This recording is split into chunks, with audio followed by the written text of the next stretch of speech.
She cheated with my friend. I ruined their lives. I caught her smiling at her phone in the dead of night. It wasn't the kind of smile she used to give me. That was the moment I knew something was wrong. If this story moves, you don't forget to drop a comment and subscribe to Viora for more unforgettable stories that speak to the heart. My name's Connor Blake. I'm 47, a man who's always believed in doing what's right even when it hurts. Back in 2010, life looked like a dream. Grace. My wife was 35, sharp as a tack with a laugh that could light up a room. We lived in a modest but comfortable house in suburban Denver, the kind with a wraparound porch and a backyard big enough for barbecues. I ran a small logistics company hauling freight for local businesses. It wasn't glamorous, but it paid the bills. And then Grace was in her third year of medical school, chasing her dream of becoming a cardiologist. I was proud of her. Hell, I was proud of us. We met in college back when I was a business major with big plans to build a transport empire. Grace was pre-med, all fire and ambition. She had this way of looking at you like she could see your soul. We fell hard, got married at 25 and promised to conquer the world together. But life has a way of rewriting your plans. When Grace got into med school, we faced a choice. My dreams or hers. I chose hers. I sold half my company to fund her tuition, took out loans for the rest, and worked overtime to keep us afloat. By 2010, I was pulling 60-hour weeks managing drivers, negotiating contracts, and still finding time to cook dinner so Grace could study. Our life wasn't perfect, but it was ours.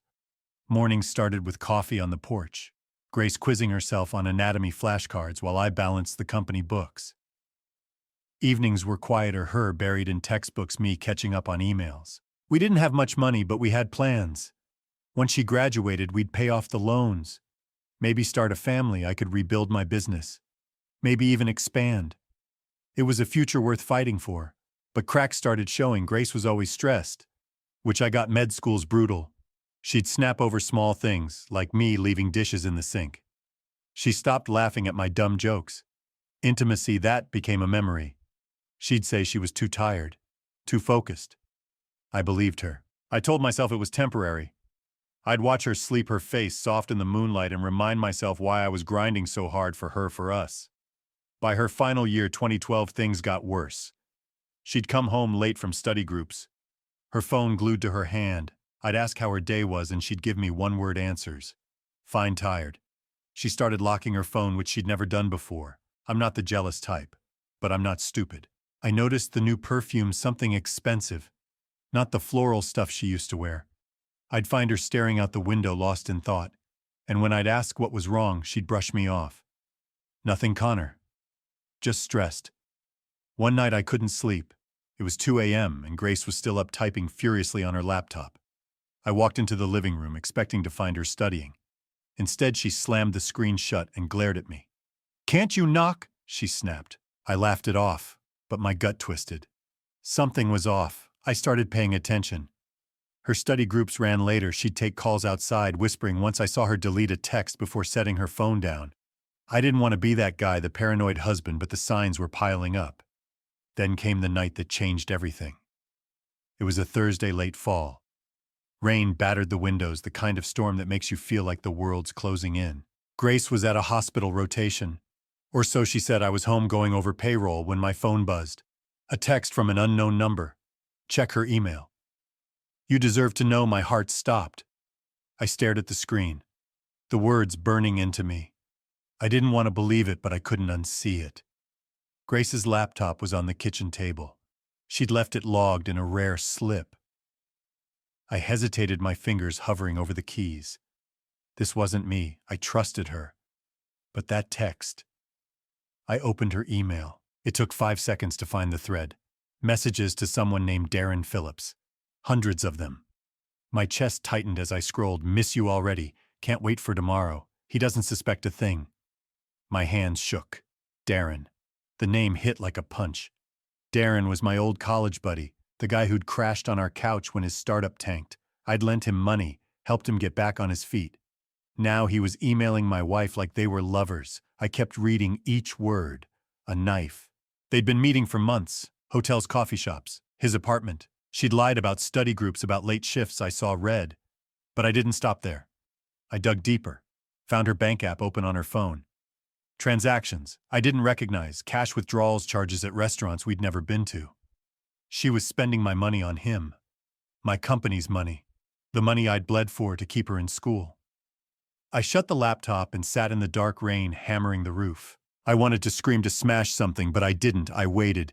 Grace came home at 3 a.m., soaked from the rain. She didn't notice me in the shadows. Long night, I asked, my voice low. She jumped, her eyes wide. Jesus, Connor, you scared me. She fumbled for an excuse, something about a patient coding. I let her talk, watching her lie. Every word was a betrayal. The next morning, I played it cool. I made coffee, kissed her cheek, acted like nothing was wrong.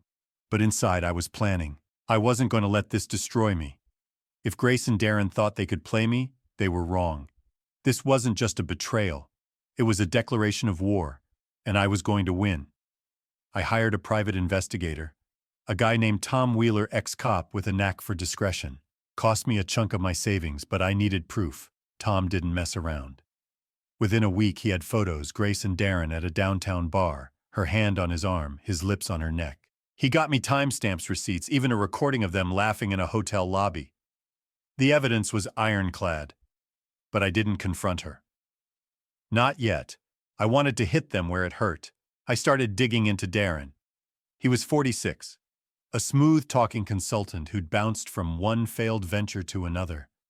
He lived in a flashy condo he couldn't afford, banking on charm to get by. I remembered him from college. Always the guy who'd borrow your notes and never pay you back. Now he was sleeping with my wife. But I wasn't just angry, I was strategic. I found out he was pitching a new client, a big logistics firm. My firm. He didn't know I'd been quietly buying up contracts in the industry. I had leverage. Grace's graduation was 2 weeks away. I could have blown it all up right then, but I waited. I wanted her to feel the weight of her choices. The day of the ceremony, I put on my best suit, bought her flowers, and smiled for the cameras. She walked across the stage. Dr. Grace Blake and the crowd cheered. I clapped, but my eyes were on Darren, sitting 3 rows back, smirking like he'd won. Grace didn't thank me in her speech, didn't even look at me. That hurt more than the emails. After the ceremony, we went to dinner at her favorite restaurant. She was all smiles, talking about her residency, her future. I nodded, sipped my wine, and waited for the right moment. Over dessert, I slid an envelope across the table. "What's this?" she asked, her smile faltering. "Open it," I said. Inside were the photos, the receipts, the emails. Her face went white. "Connor, I can explain," she started, but I cut her off. "Don't I know everything?" I leaned in, my voice steady. "You're not the only one who's been planning, Grace." She tried to play it off, said it was a mistake, that she was stressed. I didn't buy it. I stood, left cash for the bill, and walked out. She called after me, but I kept going.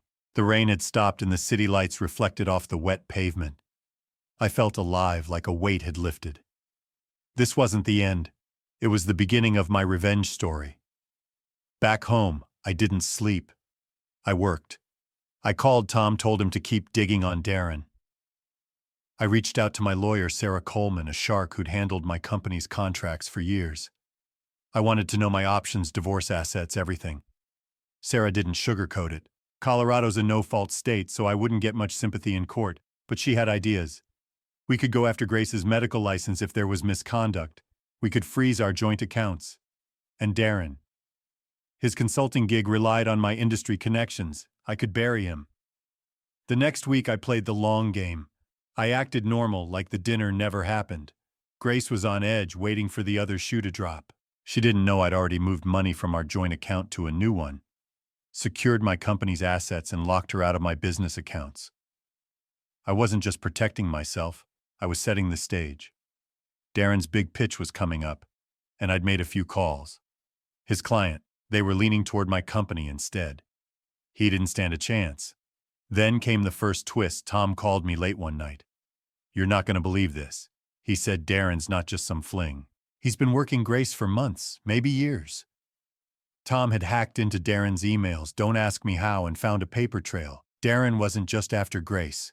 He was after her future earnings. He'd been coaching her, telling her to string me along until she was a doctor, then ditch me. He'd even drafted a budget for her, how to split my money once they were together. It wasn't love. It was a con. I sat back staring at the city skyline. Grace wasn't just cheating. She was complicit. She'd chosen this. That changed everything. I wasn't dealing with a broken marriage anymore. I was dealing with a betrayal so cold it made my blood boil. But I didn't lose my cool. I doubled down. I told Tom to get me more texts, calls, anything I wanted. An arsenal. The second twist hit harder. Sarah, my lawyer, found something in our prenup back when we were young and dumb.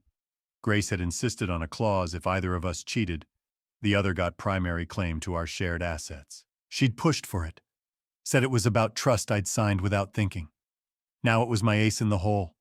If I could prove her affair in court, I'd walk away with the house, the savings, everything. Grace didn't know I had this card. Neither did Darren. By now Grace was acting strange. She'd try to talk.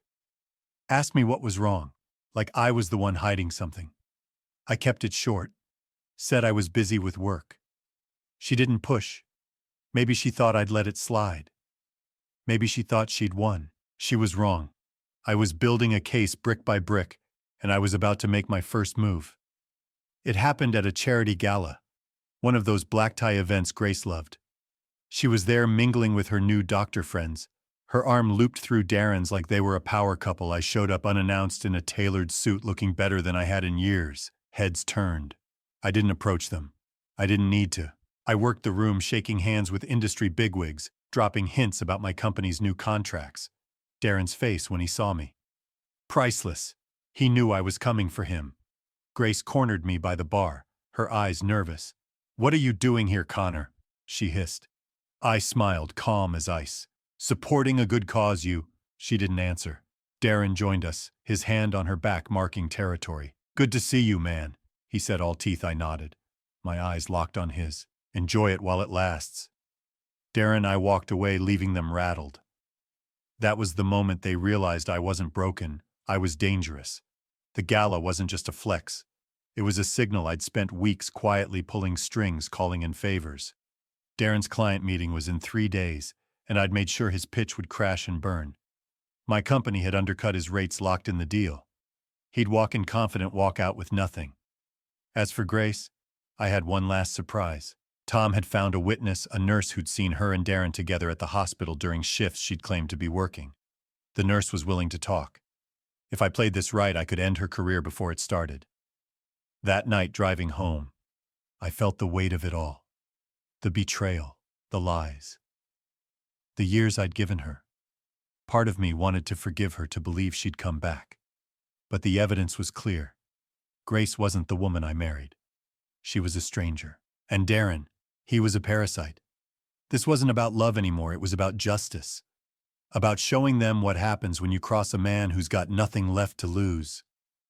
I pulled into my driveway, the house dark. My phone buzzed, a text from Grace. "We need to talk." I didn't reply. Let her sweat. Tomorrow I'd meet Sarah to finalize the divorce papers. I'd lay out the prenup clause, the photos, the witness. Grace thought she'd walk away with everything. She was about to learn how wrong she was. This was my revenge story, and I was just getting started. The morning after the gala, I woke to the smell of coffee.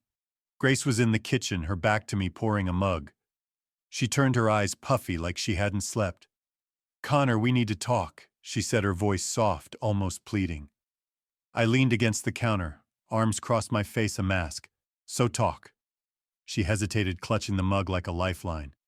"I made a mistake, I'm sorry." Her words hung in the air, thin and hollow. I didn't respond.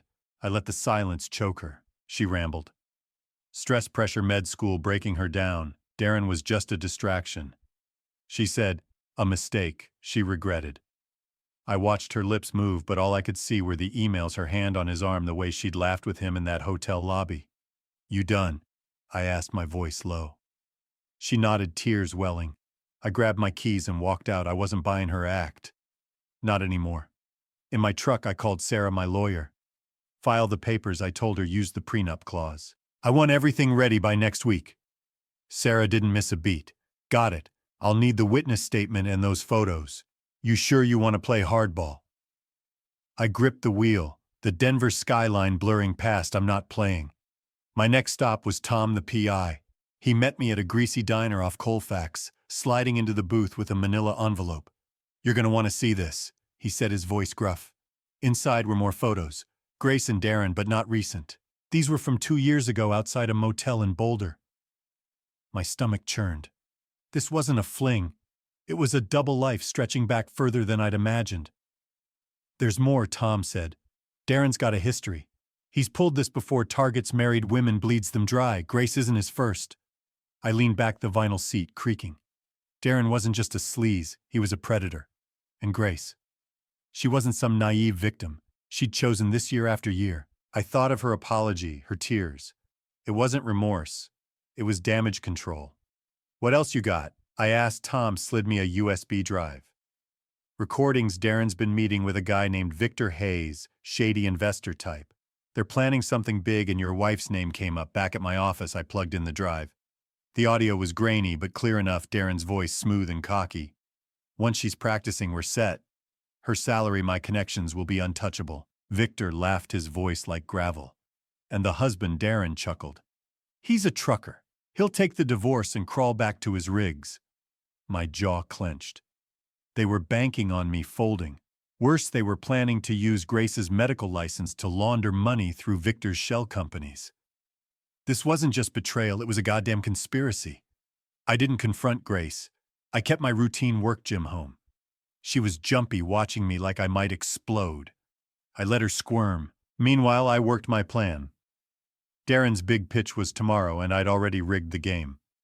My company, Blake Logistics, had locked in the client with a better deal. I'd called in every favor, leaned on every contact. Darren would walk in with his slick PowerPoint and leave with nothing. But that was just the appetizer. The third twist hit that afternoon. I got a call from my sister Emily, who lived in Seattle. She'd been digging into Darren at my request using her old journalism contacts. "Connor, you need to hear this," she said, her voice tight. "Darren's not just a con man. He's connected to Mom and Dad's old business partner, Ray Coleman." My blood ran cold. Ray was a name I hadn't heard in years. He'd been my parents' friend, a mentor when I started my company, but he'd screwed them over, tanked their savings, and disappeared. Now Emily was telling me Darren was his nephew, raised on Ray's playbook. This wasn't random. Darren had targeted me. Targeted us because of my family's history. I sat in my truck staring at the mountains. It wasn't just personal anymore. It was blood. Darren wasn't some opportunist who stumbled into my life. He'd planned this, maybe for years, using Grace as his way in. I remembered Ray's smug grin, the way he'd shaken my hand while robbing my parents blind. Darren was his shadow, and I'd let him into my home. I didn't have time to process. That night, I got a text from an old driver, Mike Turner, who'd worked for me since the early days. "Saw your wife at the Bluebird Lounge. She's with that Phillips guy. Thought you should know." I didn't hesitate. I grabbed my jacket and drove. The Bluebird was a dive bar, all neon and cheap whiskey. I walked in, the jukebox blaring Springsteen. Grace was in a corner booth, her hand on Darren's knee, laughing like she used to laugh with me. Darren saw me first. His smirk vanished. I didn't make a scene. I walked over, calm, my boots heavy on the wood floor. "Evening," I said, my eyes on Grace. She froze, her face draining of color. "Connor, what are you?" I cut her off. "Save it." I turned to Darren, who was trying to play it cool. "Big day tomorrow." "Huh, hope you're ready." His eyes narrowed, but he didn't bite. I leaned in, my voice low. "You're not as smart as you think, Phillips." I walked out, leaving them in stunned silence. The bar's neon buzzed behind me, a red glow in the rear view as I drove away. The next morning, I was at the client meeting before Darren. The conference room was all glass and steel, the kind of place where million-dollar deals get made. The client, a logistics giant called Apex, was mine to lose. I'd spent weeks prepping charts, projections, a handshake deal with their VP. Darren walked in all swagger, his suit a little too tight.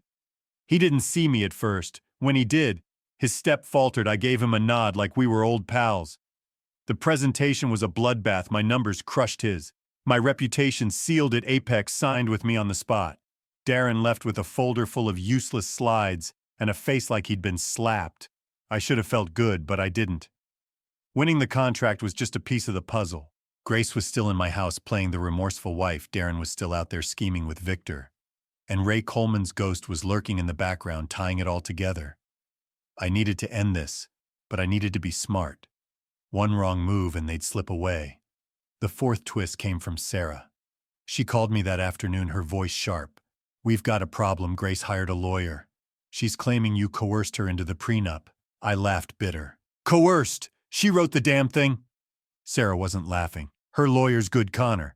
And they're digging into your company. If they find anything, tax issues, old contracts, they'll use it to bury you." My mind raced.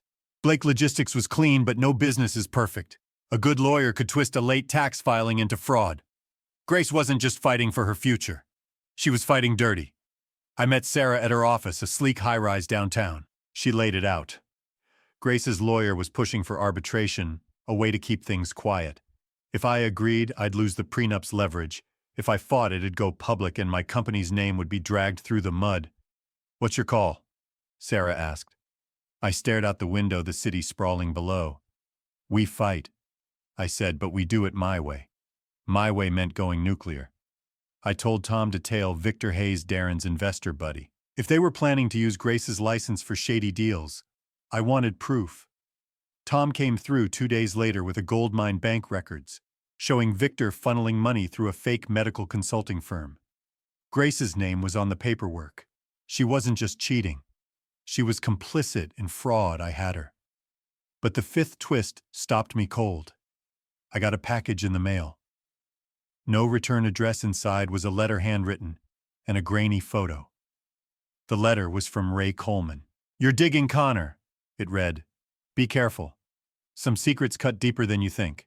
The photo showed my parents 20 years ago with Ray and a woman who looked like Grace's mother, Ellen. My head spun. Grace's mom had been dead for years, but I'd never met her. Now Ray was hinting at a connection, something tying our families together. Was this why Darren targeted me? Was Grace part of some long game? I didn't sleep that night. I sat in my office, the letter in one hand, a whiskey in the other. The photo stared back, my parents' smiles frozen in time. I remembered their fights, the way they'd whisper about Ray when they thought I wasn't listening. Had he been more than a business partner? Had Grace known I needed answers, but I couldn't tip my hand? Not yet. Instead, I doubled down. I met with the nurse, Lisa Harper, who'd seen Grace and Darren at the hospital. She was nervous, her hands twisting in her lap. "They weren't discreet," she said, kissing in the break room like they didn't care who saw I pushed her for more. She hesitated, then dropped a bomb. Grace wasn't just fooling around. She was selling prescriptions, painkillers. I saw her hand them to him.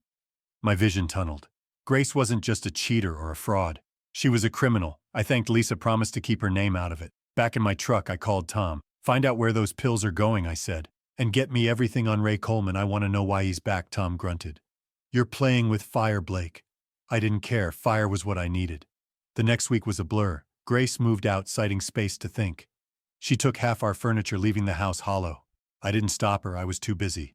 Tom traced the pills to a dealer working for Victor. The chain was clear. Grace supplied scripts. Darren moved the product. Victor cleaned the money. It was a machine, and I was going to break it. Then came the sixth twist. The one I never saw coming. Emily called again, her voice shaking. "Connor, I found something. It's about Dad." She dug up old court records buried deep. My father hadn't just lost money to Ray. He'd been in on a deal with him, something shady tied to offshore accounts. When it went south, Ray took the fall, but Dad walked away. Ray went to prison for 3 years. That's why he'd vanished. That's why he hated us. And now through Darren, he was getting his revenge. I sat on the porch, the air cold, the stars sharp overhead. My father, the man I'd idolized, wasn't clean. He'd lied to me, to Mom, to everyone, and Grace. She wasn't just Darren's pawn. She'd known about Ray, about the history. Her mother's name was in those court records, too. A silent partner in Ray's scheme. This wasn't a love affair. It was a vendetta, decades in the making. I should have been crushed, but I wasn't. I was pissed. Grace, Darren, Ray, they thought they could bury me, just like Ray thought he'd buried my dad. They were wrong. I called Sarah, told her to prep the divorce filing. I called Tom, told him to leak Victor's bank records to the feds. And I called Apex, the client I'd stolen from Darren, and offered them a sweetener. Exclusive rates for a year. Darren's career was toast. Victor's empire was crumbling. Grace's license was on the line. And Ray, I'd find him. The final move came at a hospital fundraiser. A glitzy event Grace had begged me to skip. I went anyway in a black tux, my jaw set. Grace was there in a red dress playing the perfect doctor. Darren hovered nearby, his tie loose, his eyes darting. I didn't approach. I didn't need to. I'd already sent Lisa's statement to the hospital board anonymously. I'd wired Tom's evidence to a reporter friend of Emily's, and I'd slipped Victor's records to a DEA contact through a back channel. The dominoes were falling. Grace saw me across the room. Her smile froze. She knew Darren followed her gaze, his face tightening. I raised my glass, a silent toast. Then I walked out, the city lights blazing around me. This wasn't over. Grace would fight. Darren would scramble. Ray was still out there pulling strings. But I was ready. I'd lost my marriage, my trust, maybe even my past. But I hadn't lost myself. And that was enough to keep fighting. The hospital fundraiser's lights faded behind me as I stepped into the Denver night. My breath fogged in the crisp air, but my mind was razor sharp. Grace's frozen smile. Darren's clenched jaw. They knew the storm was coming. I'd lit the fuse, and there was no going back. My phone buzzed in my pocket. A text from Tom. My PI Victor's spooked. He's meeting Darren tonight. You want eyes on it? I typed back. Do it. Get everything. I slid into my truck, the engine rumbling to life. This wasn't just about Grace anymore. It was about tearing down the whole rotten machine. Darren, Victor, Ray, and whatever twisted history tied them to my family. By morning, Tom had delivered. He'd tailed Darren to a warehouse on the edge of town, a grimy spot that reeked of bad deals. Victor was there, pacing, barking orders to a couple of guys in cheap suits. Tom's hidden mic caught fragments, Victor yelling about cleaning the books and cutting Grace loose. Darren argued back, his voice tight. She's our leverage. Without her license, we're screwed. My gut twisted. They weren't just using Grace. They were ready to throw her under the bus. I should have felt sorry for her. I didn't. I met Sarah, my lawyer, at a coffee shop downtown. She slid a folder across the table, her eyes serious. The divorce filing's ready, prenup clause affair. Evidence, Lisa's statement. It's airtight. But Grace's lawyer's pushing back hard. They're claiming emotional distress, saying you manipulated her into the affair. I snorted, stirring my coffee. Manipulated. She was writing love notes to Darren while I was paying her tuition. Sarah nodded, unfazed. Doesn't matter, they're playing dirty. And there's something else. She leaned in. The hospital board's investigating Grace. Your tip about the prescriptions. It's gaining traction. If they pull her license, she's done. I stared out the window. The city waking up around us. Grace losing her license was poetic justice, but it wasn't enough. Darren was still out there scheming. Victor was a loose cannon. And Ray Coleman, his letter, that photo of my parents and Grace's mom, kept gnawing at me. There was a bigger game here, one I didn't fully understand. I told Sarah to push the divorce forward, no compromises. What about the company, she asked. They're sniffing around your books. I smirked. Let them. I've got nothing to hide. That was half true. Blake Logistics was clean, but Ray's connection to my dad's past had me on edge. If there were skeletons, I needed to find them first. The seventh twist hit that afternoon. Emily, my sister, called from Seattle, her voice low. Connor. I found Ray Coleman. My heart skipped, where she hesitated. He's in Denver. Been here for months, living under an alias, Paul Grayson. He's got a penthouse downtown, funded by offshore accounts. I gripped the phone, my knuckles white. Ray wasn't just a ghost. He was here pulling strings. Emily wasn't done. There's more. I got a source. A retired cop who worked Ray's case back in the 90s. He says Ray wasn't just scamming Dad. He was running a blackmail ring targeting business owners like our parents, Grace's mom, Ellen. She wasn't just a partner. She was one of his victims. I sat back, the pieces clicking. Ray had used Ellen to get to my parents, then turned on her too. Now, decades later, he was using Grace and Darren to finish what he started. This wasn't just revenge. It was obsession. I told Emily to send me everything. Addresses, accounts, the cop's name. Be careful. She said Ray's dangerous. I hung up, my mind racing. Dangerous or not, Ray was about to meet me. I didn't go after him right away. I had other fires to put out. Tom sent me footage from the warehouse, Darren and Victor arguing over a laptop. Victor slammed it shut. Muttering about the feds closing in, Tom's contact at the DEA confirmed it. My tip about Victor's bank records had triggered an investigation. Raids were coming. Maybe within days Darren was sweating his charm cracking. I could have stopped there, let the law take them down. But I wanted them to see my face when it happened. The eighth twist came from an unexpected source, Mike. My old driver showed up at my office, his face grim. "Boss, I heard something you need to know." He'd been at the Bluebird Lounge again, eavesdropping on a conversation between two of Darren's buddies. They weren't just talking about Grace's pills. They mentioned a shipment, something bigger moving through my company's routes. "They said your trucks were carrying it," Mike whispered. Didn't sound legal. My blood ran cold. Blake Logistics was my life. If Darren had used my trucks for his deals, I was exposed. Worse, it could tank my divorce case and give Grace's lawyer ammunition. I didn't panic. I called my operations manager, Nate Carter, a guy who'd been with me for a decade. Check every truck, every manifest, every driver's log. I told him, if there's anything off, I need to know yesterday. Nate didn't ask questions. By midnight, he had answers. One of my drivers, a new hire named Joey Walsh, had been taking side jobs for Darren. Unmarked crates. No paperwork dropped at a warehouse matching Victor's. Joey swore he didn't know what was inside, but I didn't care. I fired him on the spot and turned his logs over to Tom Tracett. I said I want to know what they're moving while Tom dug. I went after Ray. Emily's intel led me to his penthouse, a glass tower overlooking the city. I didn't call ahead. I showed up, flashed my ID to the doorman, and took the elevator to the top. Ray answered the door, older than I remembered, his hair silver, but his eyes still sharp. "Connor," he said like we were old friends, "took you long enough." He waved me in, pouring whiskey from a decanter. The penthouse was all leather and chrome, a shrine to dirty money. I didn't sit. "Why me?" I asked, my voice steady. Ray smirked, swirling his glass. "You're your father's son. He thought he could outsmart me. Walk away clean. You're no different." He set the glass down, his tone hardening. "Grace was easy, ambitious, weak. Darren was my hammer, but you—" He leaned forward. "You're the prize I saw red, but I held it together. You're done, Ray. The feds are coming. Victor's crumbling. Darren's a dead end." His smile didn't waver. "You think you've won? Check your own backyard. Connor." That was the ninth twist. Ray's words stuck with me as I left backyard. He wasn't talking about my house. He meant my business, my family, my life. I called Nate.